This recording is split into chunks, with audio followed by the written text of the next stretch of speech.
Hey everybody, welcome into Coach's Corner East on the final Wednesday of January. We're here at the 26th, I think we are now, of January on this cold, chilly January evening. And our show is brought to you in part by Lee Plymouth and Brad Seibert at the Plymouth Insurance Group, Galion and Bucyrus, North Central State College, Mansfield in the Crawford Success Center, North Walnut Street across from the courthouse in Bucyrus, Phil and Sue Schreck at Phil's Deli just east of Pizza Hut here in Galion at the Bridge. A little bit of a change in schedule due to some rescheduling. We will not have representation from Colonel Crawford tonight, but we will have Tyler Sanders and the Crestline Bulldog boys basketball team on a 3-game winning streak. They'll be in to talk about their recent success, and to tip off the show, it's Ryan Stover and the Galion boys basketball program who coming off a sweep of Clear Fork, and we're going to be talking about that and some other games coming up. Our show is brought to you in part by Steve Kurtzman and Associates at Innovative Recycling, 352 South Street, Galion. Candy Bolin at Bolin Realty, 2 blocks west of the Uptown Galion Square. And John Cross at Cross Carpet and Custom Floors, 302 North Seltzer Street, downtown Crestline. And I'm glad to welcome back Ryan Stover, head basketball coach at Galion High School. And thanks for coming and joining tonight. And your kids are in the gym, nice warm gym, getting some shots in and getting practice done, right? Yep, we just started a few minutes ago, so they're in there getting ready. Good. 3-10 overall, 2-7 in the MOAC, averaging just about 52 points a game and giving up about 68 points a game. And if we look back to just last Thursday, I guess it would have been, Marion Harding came to your place, a team that you lost to by about 39 the first time, and not nearly as bad this time, 75-53. Yeah, 22 this time, 39 the first time. Heck of an improvement. Wasn't the end result that you wanted, but you did make improvements. Where did you see out of your kids the biggest improvement? I think defensively. We changed up some defenses to try to throw them off, and it worked, especially in the first half. We were able to make it a game in the first half. I thought we played exceptionally well defensively. I mean, Harding's a really good team, and give them credit. They were able to make a run in the third quarter to pull away. But we worked hard. We were disciplined defensively, and then the score doesn't really dictate about how well we played. I mean, our defense is slowly turning around. And really, their size and their athleticism eventually wore down the Tigers. Just talk about where that gave you fits defensively, your kids' fits. We made some mental mistakes. Their length on some of our shots kind of forced a different shot angle. I mean, obviously, when you have 6'4" and can jump pretty high, I mean, that's a long wingspan too. So it'll alter some shots. And we'll get back at it. I mean, that's a good team. I mean, give credit to Harding. So the mistakes that the kids are making, are they aggressive mistakes, and that you and your staff can kind of accept those a little easier than just I wasn't thinking mistakes or execution mistakes? Absolutely. We still stuck to our game plan of trying to get up and down the floor, and we did that. And you know, you're going to have some turnovers that are just, you know, you're playing fast and things happen, but all of it is teachable, and we learn from game to game. And I mean, it's improving for us, so we just keep watching film and getting better.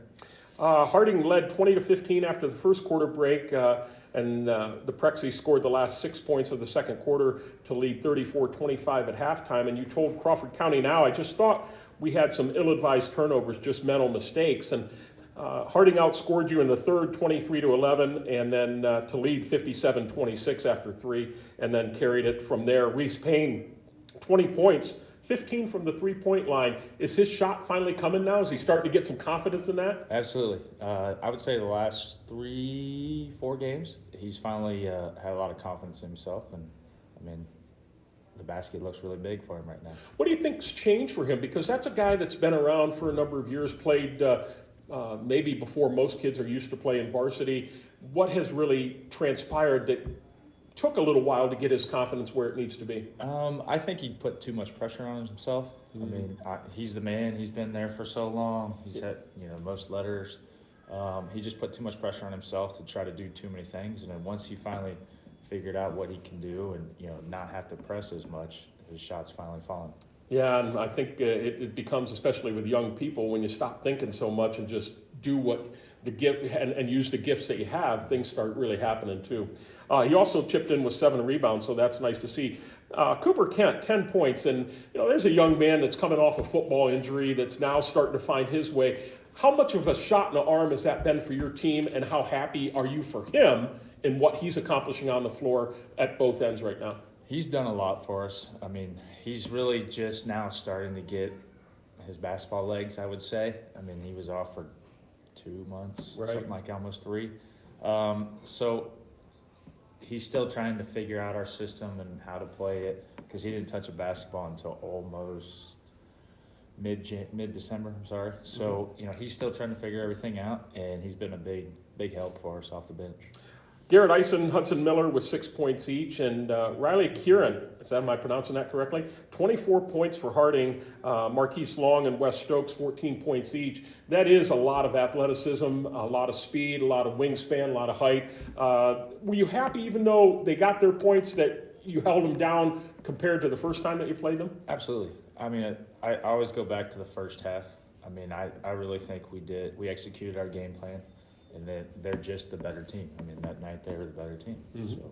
Okay, very good. Take a quick break here and recognize a couple more of our sponsors. They would be Terry Gribble and Associates at your Galion Community Center YMCA, Dr. Erica Schieber at Bucyrus Veterinary Service, 222 West Mary Street in Bucyrus, Rod Steiger and all the associates here at Pizza Hut in Galion and Bucyrus, host of our show since 1992, and Luann Krebs at River's Edge Embroidery and Screen Printing, and sponsor of our phone board t-shirts. Back visiting with head basketball coach at Galion High School, Ryan Stover, and this last Saturday, you go down to Clear Fork, not an easy place to play. It's a team that you had beaten earlier in the season, 55-46, and you beat them this time, 73-55. And before we get into the guts of the game, so to speak, do you like these Saturday afternoon games as opposed to a Saturday night game? No, I do not. I'd rather play at night, but we played really well, so we might consider a few of them. Is the MOAC deciding that, or is that between the two schools? Or because I've seen that it's been more than this instance. I've seen a lot of that. What is that decision-making process? It's between the two schools. The ADs get together and, everybody coordinates, and if that's what they like, then that's the game time that we are set with. Not from your point of view, but what is it, do you think, is the deciding factor of why they want to do it in the afternoon as opposed to the evening? Is there a certain reason that you've been told? I have not been told anything. I'm just guessing, that way everybody has a Saturday night to do something. Yeah. I mean, it's, a lot of people don't have time with their families and everything, going all these games and all that. Mm-hmm. So it might be just a time that, hey, I have family time.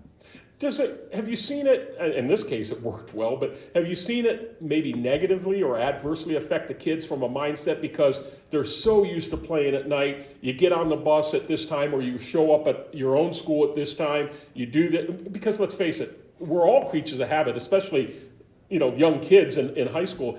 Have you seen it affect them where, oh gosh, normally I expect to be here then, but I got to be here that much earlier? No, I agree. So on our winter breaks, I kept our practices in the evening to stay consistent, because I felt it helps, you get in that routine. And like Saturday, we were at the gym for shoot around at 9:30 in the morning, and they're not used to that. Right. So, but I don't know. It has its pros and cons, but I mean, so far we've showed up and played like we're supposed to. Yeah. So. Have the crowds been affected by it, either positively or negatively? Not that you're really paying attention to the crowd, but I'm gonna say no. Okay. I think our crowd gets bigger each game. So. okay, good. So one of the clear comments that you made to the Telegraph Forum was, we're getting there. You see that maturation, you see the progress. And as a coach, that's got to be pretty fulfilling, isn't it? Absolutely. And what has been the biggest thing that you've seen, that growth that you think you're almost getting there? I guess I'll kind of lead the witness. I'll bet it's defense, because you're putting the ball in the hoop. Yes. Our defense is slowly turning around. We're playing really physical, and it's leading to our offense. Mm-hmm. So that's a benefit for us. Yeah, great defense turns into great offense. Watch the Cavs and you'll understand Absolutely. that, right? First sweep of an MOAC opponent since beating Buckeye Valley twice in 2018-19, and that had to mean a lot to these kids, didn't it? Absolutely. I mean, for this entire program in school, I mean, that's saying something that these kids are busting their butts and making this program turn around. I think when you look at coaches and successful programs, and they're successful for a reason, but probably the hardest job to do as a coach is to take a program that's just been a little bit downtrodden and fallen on hard times. I mean, that's really where you put your art of coaching in, and it seems like slowly but surely it's getting there. And the problem is kids, and worse off, parents and fans, don't have a lot of patience, right? We're an instant gratification society, right? We want recovery right now, but it looks like it's getting there. You went on to say to the Telegraph Forum, we played gritty, we played physical, we pushed the tempo like we wanted to, and that's what you want to do. That's kind of your MO. You want to get up and down, you want to fast break, you want to make it a speed game. Have the kids embraced it fully? Are they bought into it now? Yes. So they're all for it? Yes, everybody has bought in. Now it just comes down to the simple X's and O's and execute. Right. Tigers score 18 points in the first quarter, 14 in the second to lead 32. I have 32-2, but that's not accurate. I forgot another number. You 28. Wish it was 28. I forgot my 8 in there.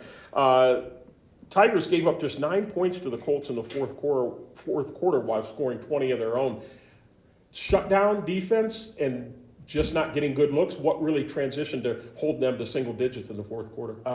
Their shots didn't fall a little bit, and our defense stepped it up. We had a couple of big steals late in the game, able to make some shots and pull away.